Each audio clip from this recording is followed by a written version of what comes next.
What's up, y'all? How you doing? Welcome back to another episode of, whatever you want to call our current situation.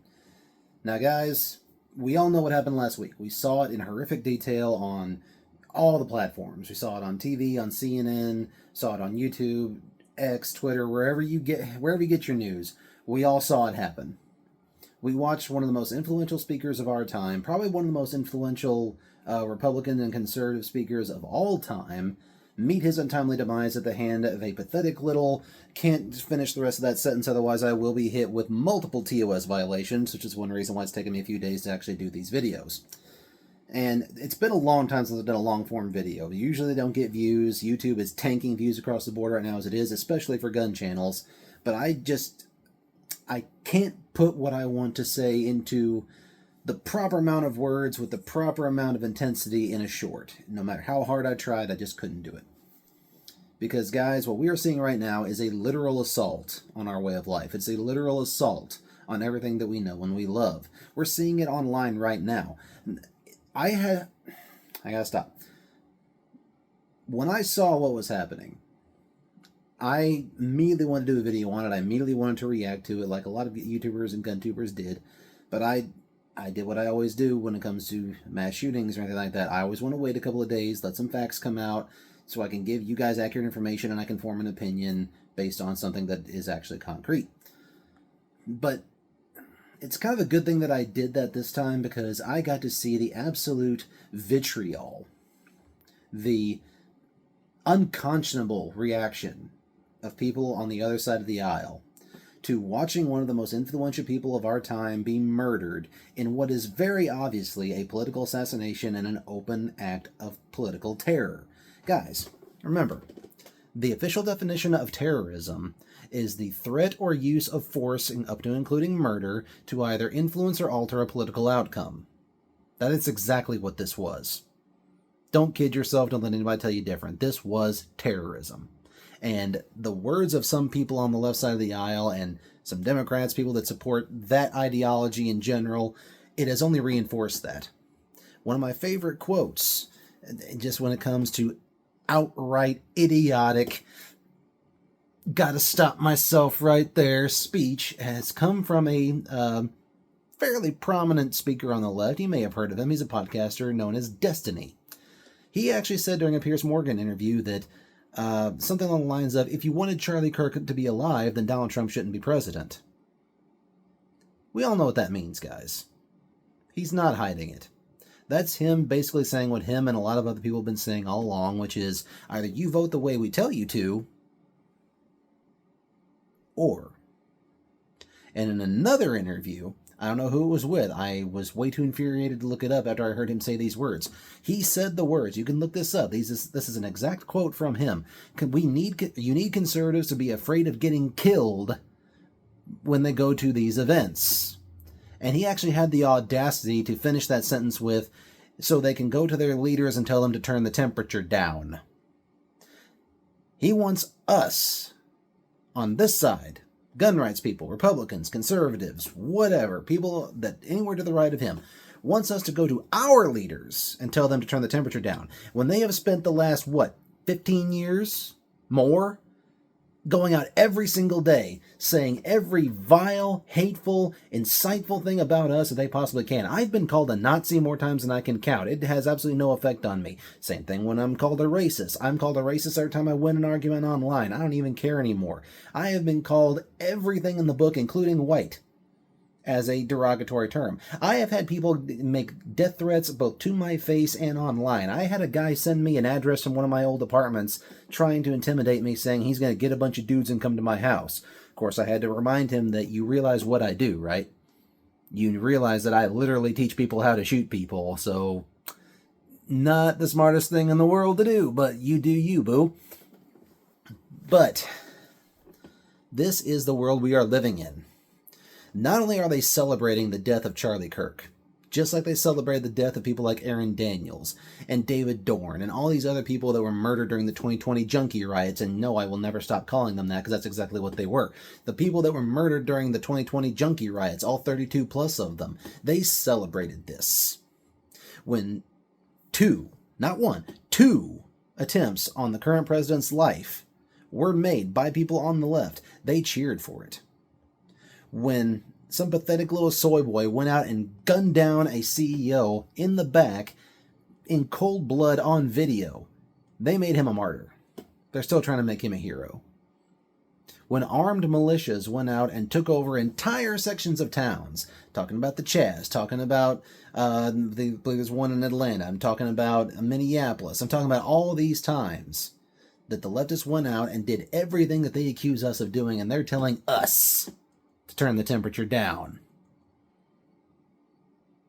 They just watched one of theirs, because it has been confirmed, this is the guy who took Charlie Kirk's life was not a Republican, no matter what anybody tells you. Yes, his family was conservative, but that doesn't mean he is. Half my family's Catholic. I am the farthest thing from Catholic you will ever see. Just because his family had one set of beliefs does not mean he has that set of beliefs too.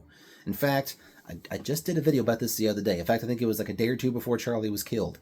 There was talk about limiting the rights of trans people to own firearms, and I said that we should stand by our principles, and I should stand by my principles and say, no, do not do that, I do not support that, and I stand by that. But we're now finding out that the guy who took Charlie Kirk's life had a trans boyfriend. Yes, it's a boy, it's a biological man. I will not play the word games. But he had a transgender boyfriend. The guy himself was gay. He may or may not be part of what they're now calling like a transgender terror cell. That does not change my opinion on the gun thing at all. Because, guys, people do dumb stuff. Evil people do evil stuff. Just because those people happen to be of a particular race, color, creed, whatever, what have you, name that group, does not reflect on that entire group. Does not reflect on that entire group of people. Because, guys, it's something we've been saying for years in the gun community, and I've been saying it more broadly my entire life. Evil is evil no matter how you slice it. I don't care what color you are. I don't care who you love. I don't care who you pray to. I don't care what your favorite carbonated beverage happens to be. Evil is evil. That is all there is to it. There are no modifiers. There is nothing to add to that. If a person is evil, that person is evil, and they must be dealt with. Full stop. But even more than that, speaking of the gun rights thing, of course we all know what certain politicians on the certain side of the aisle did. They immediately jumped into this. One, they blamed Trump because apparently every time a dog farts in the wind, it's Trump's fault to these people. But one thing that they jumped in, and I think it was Jasmine Crockett was one of the first people to jump into this, of course they blamed the gun. No, it's not the guy who climbed the roof, lined up the shot, took the time to scout the location, sat there for what had to be several minutes, gauging, can I really make this shot? Is the wind right? Oh, is my target moving the right way? There are so many considerations that go into a long-distance shot, and this was not really a long-distance shot, but you know what I mean. That person decided to take that action.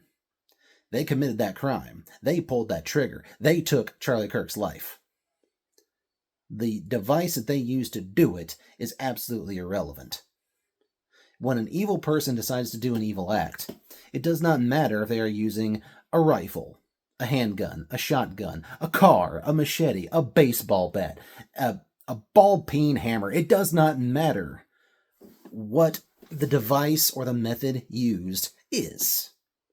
Because we've known it for millennia. You cannot legislate away evil. You cannot mandate morality. This is why we have always been a well-armed society, why our founding fathers put it in our founding document that the right of the people to keep and bear arms shall not be infringed because it is necessary for the security of a free state. And guys, I'm getting off on a tangent. I need to get back in the tidewater here. People like Jasmine Crockett decided to go after the gun immediately, saying, oh, we need more gun regulation, we need more this, we need more that. Well, as usual, her and everybody else trying to say this have their facts completely wrong. Because if you want to get supremely technical, this was a school shooting. Charlie Kirk was sitting in an auditorium at the University of Utah Valley University or something like that, UVU. He was on college property. Now, I'm not very familiar with Utah gun laws. Somebody correct me in the comments if I'm wrong. But as far as I know, colleges universally are gun-free zones. You're not allowed to carry a gun on college property unless you are bonded security or properly licensed by that college. Concealed carry permits do not matter. Once you go on college property, gun-free zone. Full stop. You definitely aren't allowed to carry long guns onto the property. And that's exactly what this guy used. In fact, I'm not entirely sure exactly what type of weapon this guy used. One article I read said it was a Mauser 30-06, which is a misnomer because they didn't make Mausers in 30-06 unless somebody had one rebarreled. I'm sure they mean either a Mauser Action or maybe an older gun made by Mauser, just not in the famous wartime examples, and say like the Kar 98 or the World War II models. But one thing I heard is that actually in his text exchange with his boyfriend, it was actually his grandfather's gun. It was an heirloom. It was not his rifle. In fact, it technically belonged to his father, I believe, because in the text exchange he says, "How am I going to explain to my old man that I lost Grandpa's gun?" And basically the gun that he used was this. This is not the exact same model. This is not a one-for-one true comparison of what he used, but as far as form and function goes, this is basically what he used. This is my dad's old Model 70 30-06 that I've had ever since my dad passed away, and he had it for a very long time. He passed away in his late 50s, and he got this off of his school bus driver when he was 15. I've told the story before, but he actually bought this off of his school bus driver and brought it home on the school bus. Different time. Now, this is a 30-06 bolt-action rifle. This one holds 3 rounds. I think the one that this guy had held 5, but this one holds 3 rounds in an internal magazine, which you will see right here. You have to feed the rounds in one at a time. This is not a detachable magazine. You have to put one in, one on top of that, one on top of that. And if you really want to get clever with it, you can actually push the follower down, ease that bolt forward, and potentially get a 4th one in there. But ideally, as designed, this holds 3 rounds. This is the quintessential bolt-action hunting rifle. Every time a gun control Democrat or a gun control advocate jumps up and argues we should give up our guns because name that reason, they always say, well, you don't need an AR-15 for hunting. You don't need this, that, and the other for hunting. Or one of my favorite ones from old Joe Biden, well, you need 30 rounds to shoot a deer. You're a horrible shot. Well, guess what, guys? He did not use a Gary adult weapon. He used this. A good old deer rifle. The thing that the Fuds will go to their graves defending, and most tactical guys like me probably never touch unless they're into long-range shooting or they're an avid hunter. This is what he used to commit one of the most consequential political assassinations of this century. Maybe the most influential one so far. And this is completely unregulated. In Utah especially. I mean, Utah, that's hunting country. I have friends that live out there. I have relatives that have gone hunting out there. And this is basically what they have out there. It is wide open mountain country for the most part, and that's where this stuff shines. And they're trying to say that because he was able to get his hands on one of the most common forms of weapon in the United States, that now we need more gun regulations. Because the rules that said he couldn't take this on campus. The fact that he didn't legally own this, as far as I know. The fact that you're not allowed to use these on campus. You're not allowed to carry these on campus. You're not allowed to shoot these on campus. You're definitely not allowed to shoot people on campus, but that didn't seem to stop him. The fact that all of these rules did not have any effect whatsoever. They didn't do doodly squat to stop what happened. They're still saying that this thing is to blame. Not the person who loaded it. Not the person who humped it up to that roof. Not the person who took a sight down that scope. Who put the crosshairs on Charlie's head, squeezed that trigger, and put a bullet through his neck. It is not his fault. It's this thing's fault. Not only is it this thing's fault, but the fact that we are sad about it just means that they have to go out and do more. People are saying this. They're throwing a fit that we're actually sad that one of our most influential people was killed. They're angry about that. Yes, the same people that spent an entire year burning this country down over a dead junkie are saying that the fact that we are upset that somebody we liked was assassinated in an out-and-out political assassination and an act of open terror. I will not stop saying this. This is exactly what happened. I do not care how many subscribers I lose. I don't care if YouTube boots this entire frickin' channel off the planet. I will not stop saying this. This was terrorism. Flat out. Full stop. And they're saying it's our fault. You got people like Destiny out there saying that we should be afraid for our lives if we so much as go to a political rally to support the causes that we believe in. You have people out there who are publishing lists of names of prominent conservatives: Tim Pool, Ben Shapiro, Steven Crowder, all these people, and saying, you're next.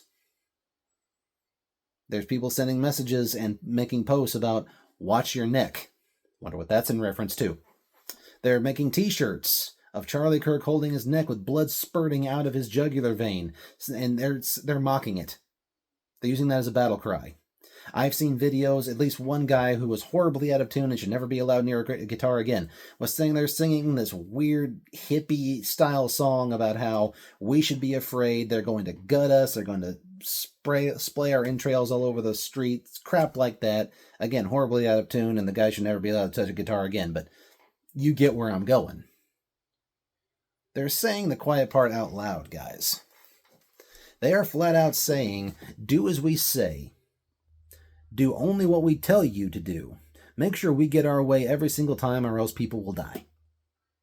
Now, of course, they're not outright saying it, because they're clever enough to play these stupid word games where, oh, a word means something today, but, oh, well, I use it in a sentence wrong, so tomorrow the definition is different to go my way. We've seen this happen a million times. They're saying, they're going just up to the line of incitement, stopping just short of actually saying, go out and do the thing.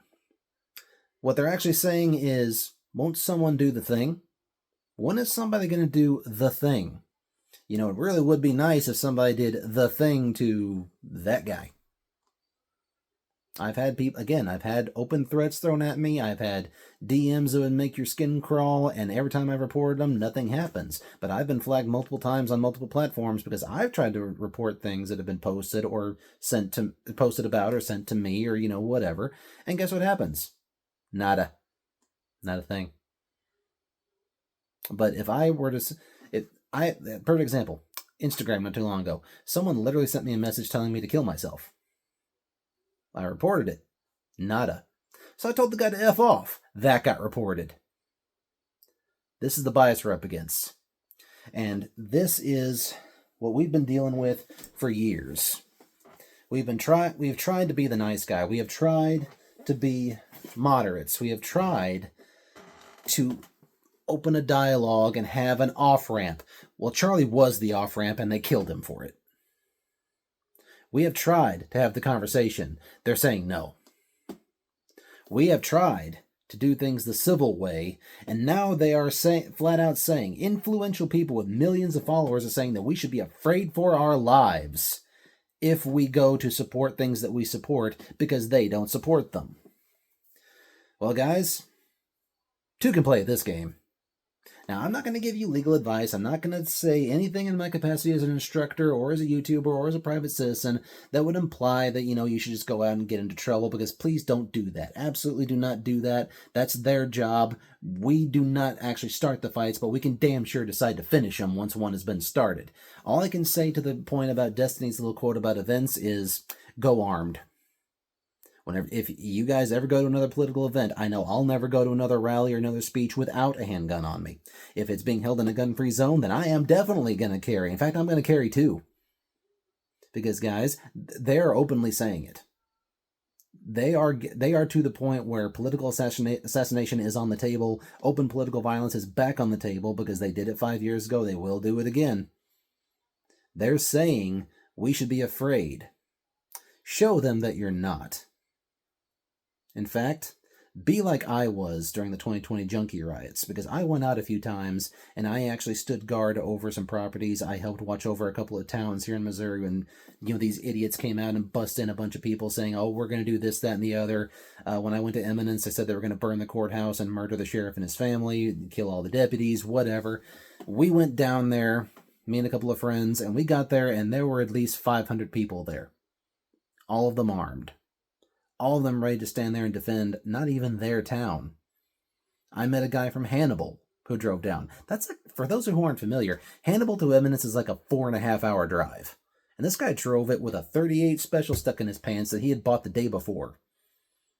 I mean, I saw an 80-year-old man in a wheelchair sitting in his chair with a plate carrier that literally his chin was resting on. He had a U.S. military hat. I think it was Vietnam and Persian Gulf veteran, and this thing was absolutely covered in ribbons and pins, and he had two big corn-fed country boys staying on either side of him. I'm guessing his grandkids. And he was packing heat, and so were they. And I actually had somebody get into my face. Thankfully, not one of the protesters, because they decided to chicken out. Apparently, just the very idea of resistance made them turn tail and run back to St. Louis, but I digress. I had somebody get in my face and call me everything in the book and say, "Oh, are you willing to die for that flag and for what you're standing for?" And I said, "Yes." Looked him dead in the eye, just like I'm looking into this camera right now, and said, "Yeah." To quote John Wayne, I'm willing to die trying to keep it. Are you willing to die trying to take it? Funny, they didn't have anything else to say. And guys, that's the attitude we need to have. This is exactly why I got into training. I watched 2020 happen. I sat in my house, and thankfully I still had a job because I was considered essential.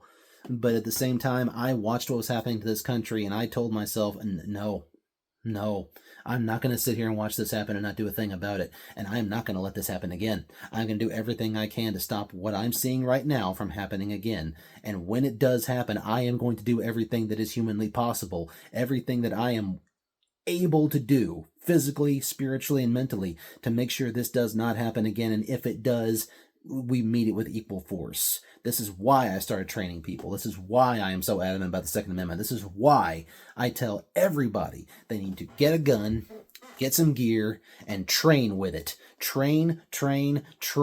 However you can, wherever you can, with whoever you can. I don't care if it's me.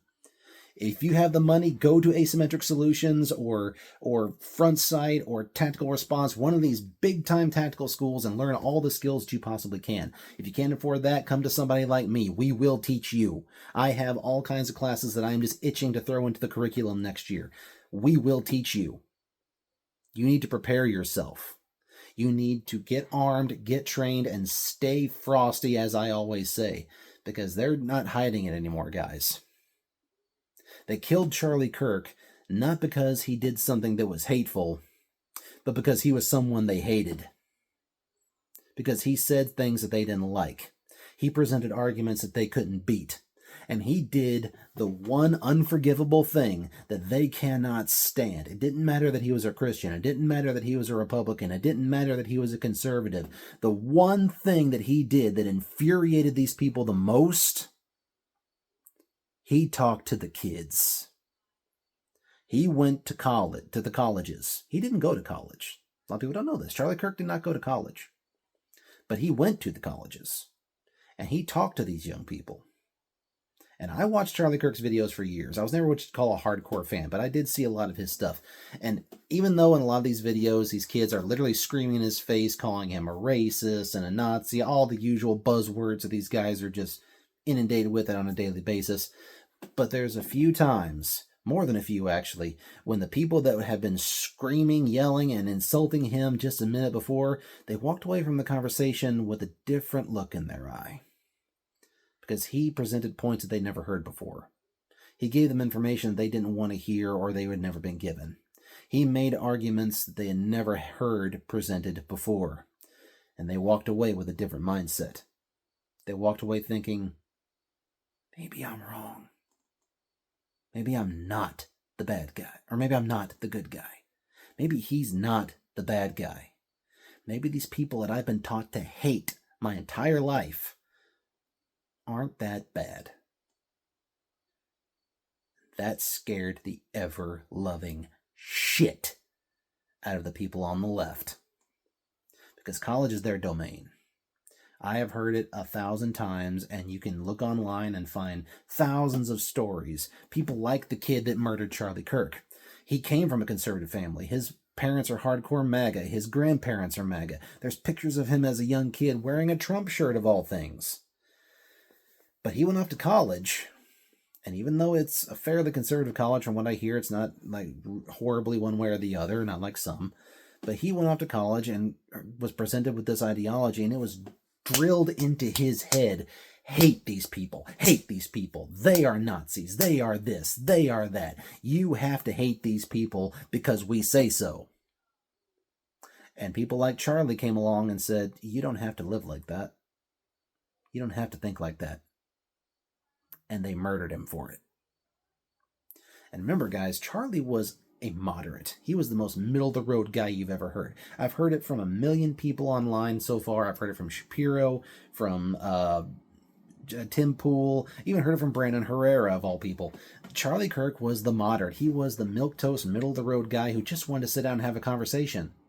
He never got mad. He never got hateful. He, despite what anybody will say, he never hurled insults. He never sunk to their level. He just had a conversation. And they hated him with a burning passion because of it. So what do you think they think about you? They looked at the middle-of-the-road moderate and said, no, he must not be allowed to live. The moderates are extremists to them. So when they look at you, maybe you have a more aggressive way of looking at things than Charlie Kirk. Maybe you have a less aggressive way of looking at things. Maybe you're more, fiscally conservative, politically liberal, or, somebody like that. It doesn't matter. They hate you. They have said it. Destiny has said it. All these other people are saying it, as I've said previously in this video. This video's already running a little long, but I just have to get this rant out. They are not hiding anymore. They are coming after us. So act accordingly. You are hated. These people hate you. They want you dead. They want you afraid. So make sure that if it ever happens, hypothetically, in a video game, if you're walking around Minecraft and, some blue-haired ghoul decides to walk up and starts making that ticking noise that you know what's about to happen, make sure that you do not go quietly into that good night. To quote one of my favorite lines in one of my favorite trilogies, which is Lord of the Rings, if this is to be our end, then let us make such an end as to be worthy of remembrance. They will remember what it costs them to do what they wanted to do. And actually, to quote yet another, I'm winding down, I'm going crazy with the quotes right now. But one thing I say in all my classes, and it's from one of my favorite video games, it's from actually two of my favorites, from Red Dead Redemption and Red Dead Redemption 2. Looks like it's going to be me or you. Might as well be you. And that's what I'll leave you with, guys. We see what they're doing. We hear what they're saying. They are not hiding it. They are not being subtle. They are not being nice. These people hate you. They're threatening violence against you and the people that we listen to, the people we believe in, the people we vote for, the things that we hold dear. They are saying they will and are coming after us. So train like it. You are hated. Train like it. There are people out there that want to do horrible, despicable things to you simply because you don't think like they do. So train like it. Stay armed, stay trained, stay informed, and stay frosty, my friends.